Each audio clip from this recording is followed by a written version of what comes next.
Today is Tuesday, November the 28th, 2023. It is 5:56 a.m. New York time. So last week was really light for indexes and stocks, and regardless of that fact, Nvdia and Microsoft made their all-time high. This really light week went on uneventfully without even a pause. The market stayed where it closed the week before. But if you look at these bars, 1, 2, 3, 4, we had 4 really strong weeks actually for the Dow. Did move up a little bit last week, so we just go in alphabetical order. Apple did nothing. Dow pushed a little bit. Google, pretty much same thing. Meta is battling this resistance area right here. If you can see, this little area here is from where it sold off previously. We looked at this before. This was a 75% drop for Meta before this rally, but now it's lost about 250%, and it's coming into this area where this found sellers last time. And if there was liquidity before, all the traders are looking to see if there is still liquidity that was not filled from the last run. So be careful here. It may pull back, but it might as well break out if we get the Santa Claus rally and continue going. And by the way, the biggest question remains is if we're going to enjoy the Santa Claus rally for the next 27 days. Continue with this strong trend we started at the beginning of this year. So again, Meta, just be careful because this area could be the area where there is some leftover liquidity from last sell-off. Next up, Microsoft champion just made its all-time high. Here we spiked up, made an all-time high, and then pulled in a little bit and just went right through this price sitting at the very top. Nasdaq 100 is looking at its high and is about 4.25% away. Next, we have Nvdia pulled back a little bit from its top, and as we've talked before, it has a tendency to make a new high and then sell off 15 to 20%. So the strategy with buying breakout with Nvdia, it could be a costly game with a lot of stops being hit. Here you go, you make new high, sells off 15%, makes another new high, sells off 15% again, and then makes new high and sells off.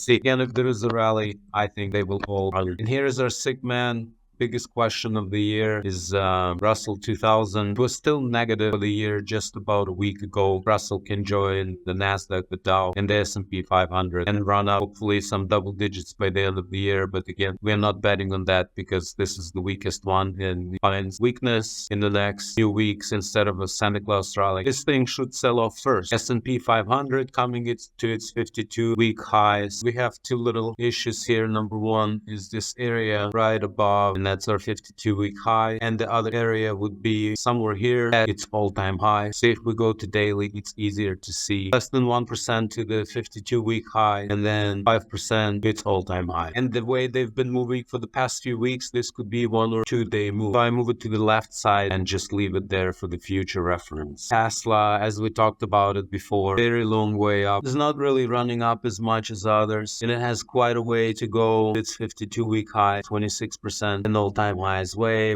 up there. See if we're interested. Out of curiosity, let's just see how far. Closing price. Tesla's got 70% to go to its all-time high, so relatively this is a weak one. And before anything, it has to get through this area. It's 52-week high. So again, we are looking for the Santa Claus rally to resume, and actually we're hoping for a little pullback, strong stocks to come in, and see if we get a good setup to consider going long with its mega trend continuing to its all-time highs, which is just right up here, less than 5% away. So we wait and see.